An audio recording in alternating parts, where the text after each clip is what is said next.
Bienvenido, gente, a un nuevo podcast de Anoche Cine. Estamos acá reunidos en el triunvirato Chiclana, Paso y Zarratea. Así que esto se ha dado en llamar podcast Anoche Cine. Mi nombre es Dani, estoy con Mauricio y estoy con un get special, un invitado especial, el señor Alejandro Preis, una eminencia en cuanto al hardcore y al punk. ¿Y por qué viene a colación esto? Porque tenemos un especial de Buenos Aires Hardcore. Vamos a analizar el documental que está en YouTube. Vamos a dar la bienvenida a la mesa acá. ¿Cómo te va, Mauricio? Buenas tardes, buenas noches, buenas madrugadas a Depende la cómo lo estén gente escuchando. de todo el universo y... Me enteré que en Turquía lo estaban escuchando el otro día sentado en un bidet, uno de los podcasts. Sí, en Qatar también está. Bien. Lo van a poner para los inicios de partido. ¿Cómo te va, Alejandro? Bienvenido. Hola, buenas noches, buenos días, buenas tardes, o el momento que le estén escuchando y en la fecha que sea. Y en el lugar que sea. Y en el lugar que sea también. Bien, así que bueno, vamos a dar comienzo a algo muy lindo. Ha nacido una propuesta acá de Alejandro de analizar un video documental que está gratis en YouTube, en la plataforma más conocida, que se llama Buenos Aires Hardcore, un movimiento que ha nacido acá en Buenos Aires. Y vamos a dar comienzo, por lo menos explícame más o menos de qué se trata, a ver. ¿Qué es lo que vamos a saber? El especialista. La eminencia, bueno. Exacto. Soy excelentísimo. No, bueno, tampoco ¿De para qué, tanto. ¿De qué se trata este documental? Resúmemelo y Bien, después lo vamos el a analizar. documental se llama Buenos Aires Hardcore Punk, ¿sí?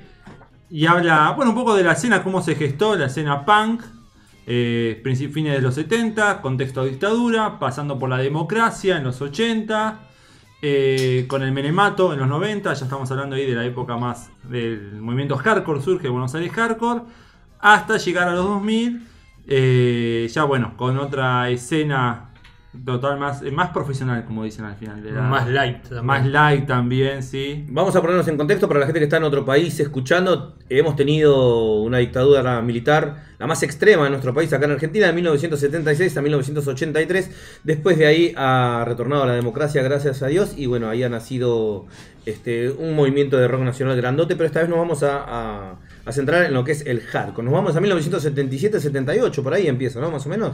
Sí, más o menos en el 78 es que empieza la historia de algunas... de la llegada de los discos, más que nada de los discos ingleses a Argentina, y ahí empieza como la juventud argentina o de Buenos Aires mayormente a consumir el punk con Sex Pistols y los Clash a la cabeza. Que para conseguir esos discos había que hacer una odisea, no es como ahora, ¿eh? Sí, generalmente creo que en toda Sudamérica, que estaba casi toda Sudamérica bajo regímenes militares, si alguien viajaba a Europa era que tenía la posibilidad de traer esos discos y un poco metido, digamos, adentro de la valija escondidos. Y también muchas revistas, generalmente inglesas o españolas, también fueron... Había un libro que ahora se me fue el nombre. Punk, la muerte joven, se llama el libro. Autor español, que era como la Biblia punk, dice Wallace de Masacre en el documental. Sí, se hace una adaptación criolla de ese libro, digamos. Y bueno, acá se argentiniza, digamos, como se puede decir. Bueno, acotando un poco esto que decía acá el compañero de traer los discos importados, también, bueno, habla de qué sectores tenían acceso en ese momento. Por eso la canción de Luca Prodan, un panquito con acento finito. Habla un poquito Quiere de hacerse eso. el chico malo. Claro, habla bueno, un poco de eso también. Sí, que vamos, sectores de clase media, alta. Por eso se queda más que nada en Buenos Aires eso. Y bueno, ahí arranca la historia con los violadores, los Baraja. Previo a los violadores que eran los Testículos. Y bueno, y hablan de esto que eran pocos en la escena. Y era cruzarse en la calle y decirte, vos sos punk, era así, digamos. Pocos y peligrosos ser punk. Y claro, bueno, era peligroso ser punk en esa época, bueno, por el hecho de que estamos en dictadura. Lo mismo que ser rockero a fines de los 60, ¿no? Viste que caminabas ahí por 11, por la Perla, te lo encontrabas a Spinetta, a Tanguito, a Pajarito Saguri, y estaban todos presos. Sí. Cada día por medio caían presos.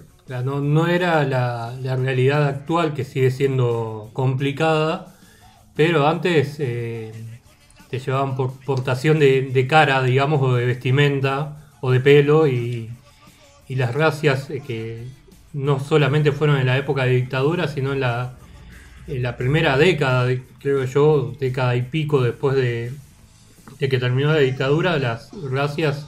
¿Qué es racia? Seguían existiendo las racias para aquellos jóvenes que no conocen el término. O los que están en otro país.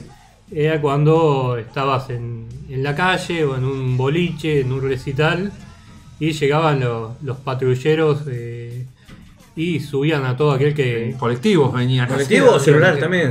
Los celulares, y todo aquel que estaba a la vuelta iba para arriba para investigar los... El AA, famoso, los averiguación antecedentes de antecedentes.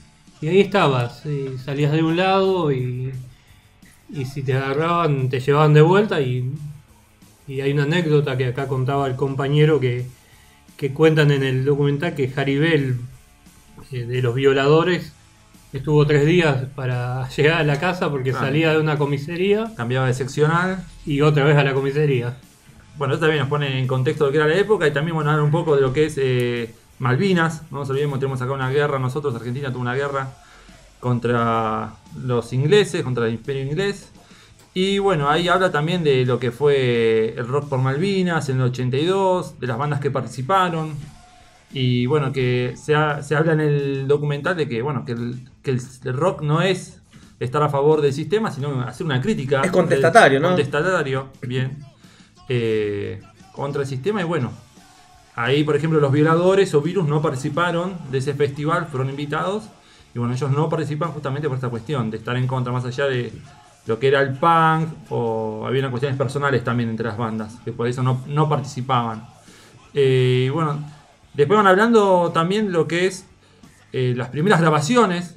Sí, una cosa que es remarcable es como en el punk vernáculo es totalmente diferente, por ejemplo, al punk inglés, donde los jóvenes ingleses tenían un cheque de desempleo y lo utilizaban para comprar instrumentos. Acá cheque de desempleo, como contaba Wallace en el documental, no existía, o sea, no tenías una plata que podías poner en instrumentos, sino que tenías que conseguirlo como pudiera, y aparte estamos hablando de una época que acceder a instrumentos o equipos de calidad era prácticamente imposible, ni hablar a una grabación de un disco.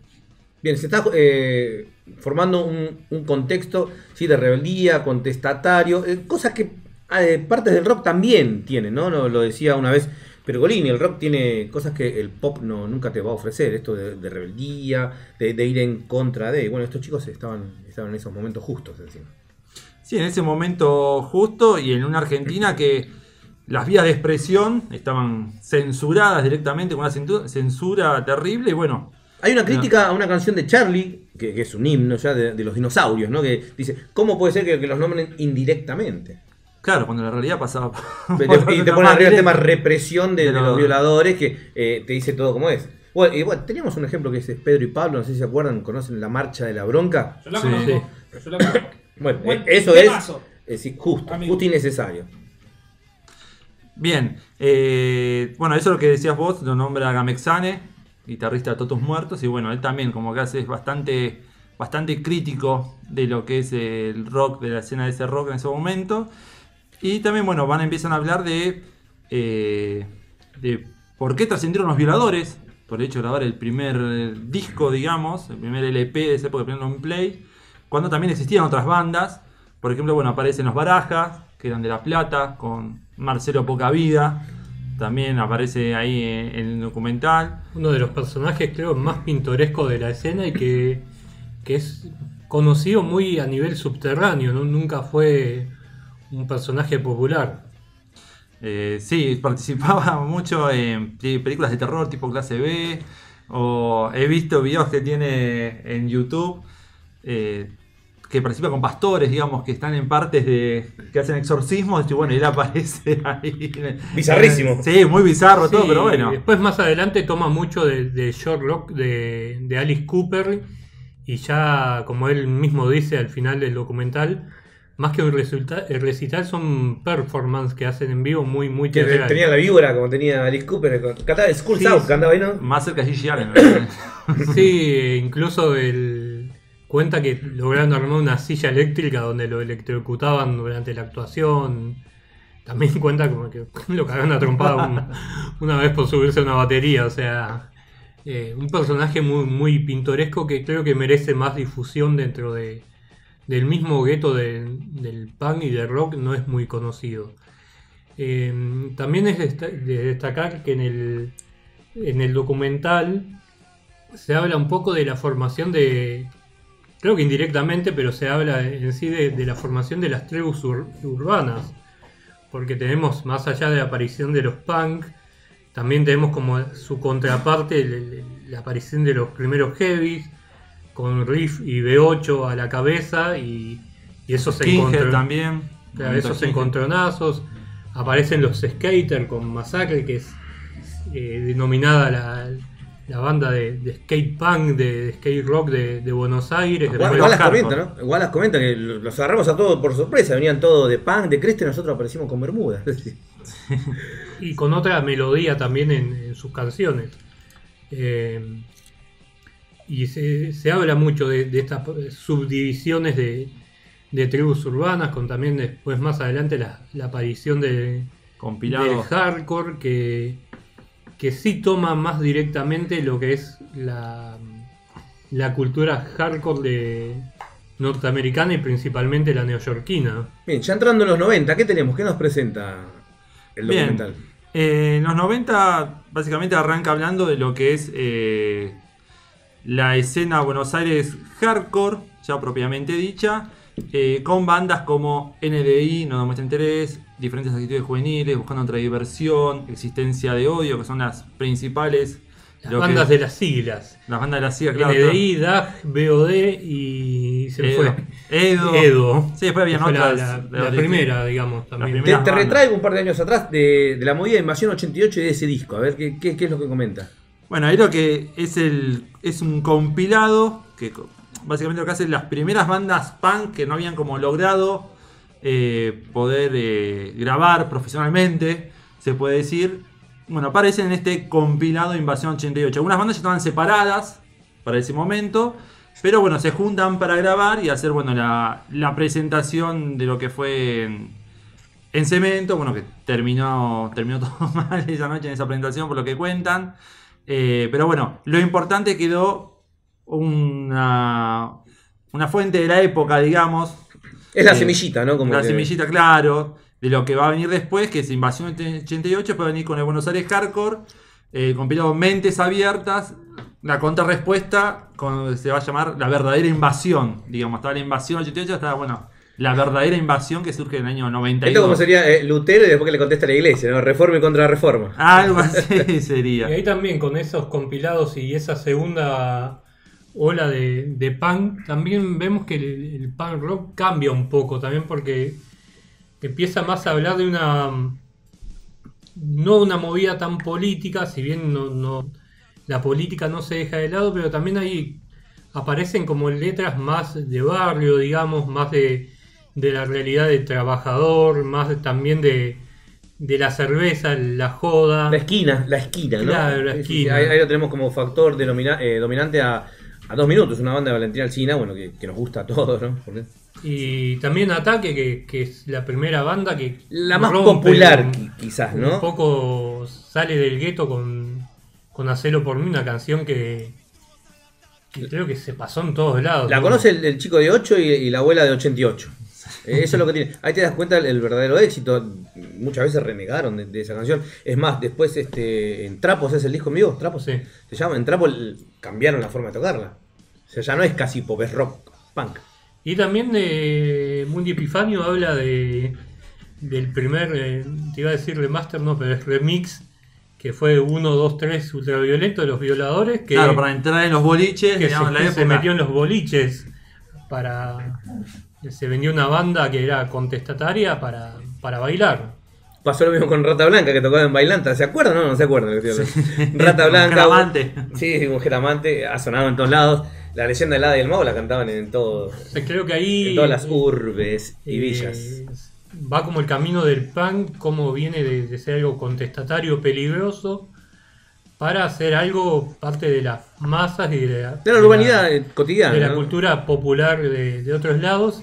Y ahí donde aparece también un poco la escisión del hardcore, ¿no? Sí, el hardcore más que nada aparece en este contexto, pues bueno, toda la renovación que se va dando dentro del ambiente, de la escena, digamos. Es Surge esto en Catalina Sur, ahí en la Boca, en esa zona, ahí surge este hardcore, estas primeras bandas hardcore.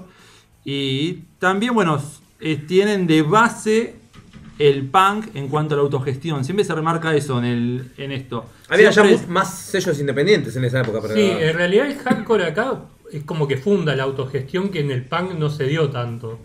El punk sigue trabajando con sellos y de hecho los Violadores, como bien dijo acá el compañero, discográfica. Son populares por grabar el primer disco del género. Por ahí los Barajas, que no lograron grabar, quedaron en el camino por lo mismo que, sí, bueno, por ejemplo, Todos tus que muertos. Cadáveres, que fue Claro, la banda de de niño. de Marcelo Pocavida, que estaba Patricia Pietrafesa, que G-Devils, es de después. G-Devils, y ahora está en Cumbia Kids. Cumbia Queers, claro, y entonces queda un poco en el camino por no lograr grabar un disco. Los chicos de Catalinas Sur lo que hacen es formar su propio sello, Mentes Abiertas, y empezar a sacar bandas del género, y empieza ahí, creo, verdaderamente la autogestión, que un dato no menor es que en los 90 ya se instala en el país el 1 a 1, y ya tener un equipo de buena calidad, instrumentos buenos, y ya se empiezan a formar también ingenieros de sonidos, los famosos Texon, los estudios de grabación, que los estudiantes fueron los que grabaron la mayoría de los primeros discos hardcore, pero ya orientados y guiados por gente que sabía de cómo era grabar un instrumento eléctrico y no Guitarra criolla. venir de folclore y pasar a grabar heavy metal. Entonces había ya una estructura de grabación y para armar recitales que en los 80 obviamente no había. Acaba de decir algo inédito. Explícame, ¿qué es el 1 a 1 que acaba de decir él? Bueno, el 1 a que 1. seguramente la gente que lo está escuchando en el 2022 no lo va a creer, pero contalo. Pero bueno, hubo un momento en la Argentina que por la ley de convertibilidad el dólar valía 1 a 1. Y bueno, ahí vinieron... $1 un peso. Sí, $1 un peso era. No es ciencia ficción, señora. Usted que La está escuchando. presidencia del alcalde Diamante. Sí. Carlos I. La presidencia de Carlos I. Carlos primero, bien. Carlos I de La Rioja. Bien, Sí. me estaba diciendo, estábamos hablando en el auto cuando vinimos, Ale, de que también teníamos una parte melódica. Yo te decía, empecé a escuchar Cadena. ¿Qué te pareció eso? Bien, ahí aparecen... Bueno, ya Cadena aparece mucho más hacia el 2002. final. No, ahí saca el líquido, si no me equivoco, es Largas Noches. ¿Pero de qué año más o menos estamos hablando? Yo lo descubrí en el 2004. No, 2003. me parece que en el 94 saca por Frostbeat, bueno, el yo 94, 95 saca lo por agarré Frostbeat. tarde entonces. En realidad la parte de hardcore melódico, las dos primeras bandas que surgen acá son Anestesia, que después sería Fan People, Claro. Sí, Y Anestesia Resto- más trayero, digamos, más con el trash. y Restos Fósiles. Restos Fósiles, sí. muy Serían buena- como muy las buena dos banda.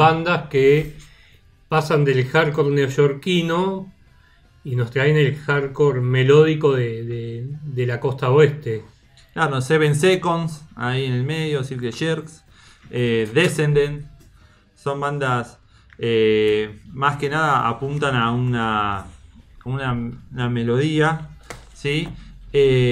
También en cuanto a la propuesta cambia un poco, por ahí no son tan... Las letras por ahí Buenos Aires Hardcore, además del barrio, los muchachos, la actitud, Sí. todas esas cuestiones que por ahí el hardcore... La cuestión del hardcore en sí mismo. Claro, o sea, que hay que ser orgulloso de ser hardcore. la familia hardcore. La familia hardcore, que ahora ya cambia por ahí a cuestiones más personales, introspectivas. ¿sí? Hasta de vestimenta, ¿no? Sí, Y claro. sí, bueno, es famosa Polleras escocesas, los borcegos. la canción New York City Clone de Fan de People. Fan People criticando al Buenos Aires Hardcore por ser una copia del New York Hardcore, que es el original, digamos. Ahí hay como un quiebre y una caída del Buenos escena. Aires Hardcore. Sí, ahí ya empieza como una Una decadencia. decadencia. A ver, la escena sigue funcionando, digamos, sigue aceitada. Tiene banda como Minoría Activa, que creo que van a festejar los 30 años. Existencia de Odio también sigue tocando con cambios de formaciones, todas esas bandas. Pero sigue ese espíritu de autogestión, de salir adelante, de seguir sacando discos. Antes se repartían panfletos, que ahora ya no pasa. Sí, los flyers, los famosos flyers, digamos, el boca en boca, eran Los esa fanzines. época, los fanzines, donde ahí la gente expresaba sus ideas, sus pensamientos, ponían entrevistas a otras bandas, hacían control C, control V. Bueno, hoy sería control C, control V. En ese momento era recortar, pegar y sacar fotocopias. Y bueno, todo más artesanal el trabajo. Bueno, recordé, los random empezaron así, ¿eh? Sí, todo Llegaron 2 Rivers. Y también es de destacar que eran pibes por ahí de 18 o 20 años que armaban un recital en Arlequines y metían 1000 y pico de personas, todo autogestionado, que hoy en día es impensable también. Lo que en los 80s era el paracultural, lo que era cemento, Claro, la esquina pub, el staff free pub, tenías todo eso, ¿no?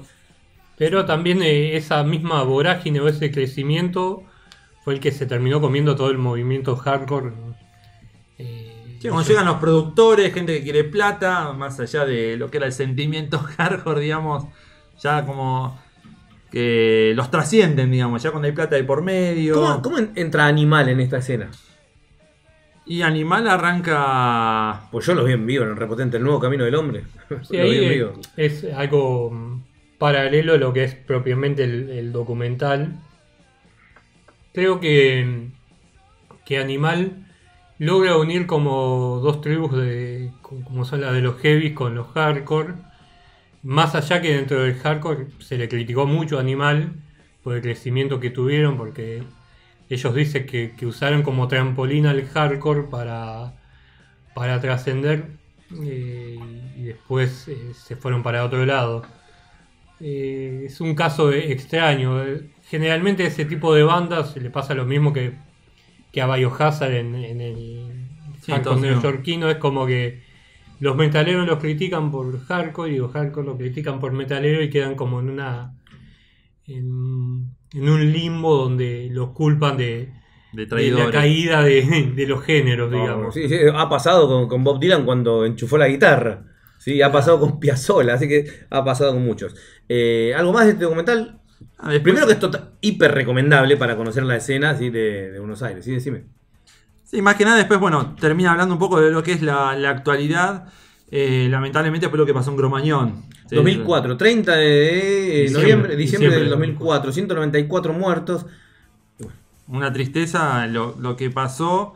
Pero bueno, a partir de ese momento, en teoría, podemos decir que los locales se tuvieron que empezar a ayornar, digamos, a un nuevo contexto, a nuevas reglas. Que por ahí no era tanto como en los 90, subir, tocar y ya se terminaba todo, sino que en los 2000 había que poner medidas de seguridad, carteles, un mejor sonido, todo más amoldado, profesional a la nueva realidad que lamentablemente, como es Argentina, hijos del rigor. Mauricio. Sí, yo creo que a mí el final del documental me gustó particularmente la parte de la entrevista a Wallace, donde habla un poco de cómo Massacre fue cambiando más por la psicodelia, el killer punk y demás. Y bueno, creo que la parte de Marcelo Pocavida es muy interesante. Que parece un apartado. Sí, totalmente. Un personaje creo que único e irrepetible que cuenta las anécdotas de su vida artística y creo que está muy bueno. O sea, cuenta de todo. Bien, hasta acá en este podcast de Anochecine hemos analizado Buenos Aires Hardcore, un documental que tenés de manera totalmente gratuita en la plataforma YouTube. Recordá que podés encontrarnos en Spotify, en Anchor y en YouTube como Anochecine. Tenemos una página web que se llama anochecine.com.ar. Nuestro Instagram, que es la forma más fácil de encontrarnos en las redes sociales, es anochecine_oficial. Por mi parte me despido, mi nombre es Dani.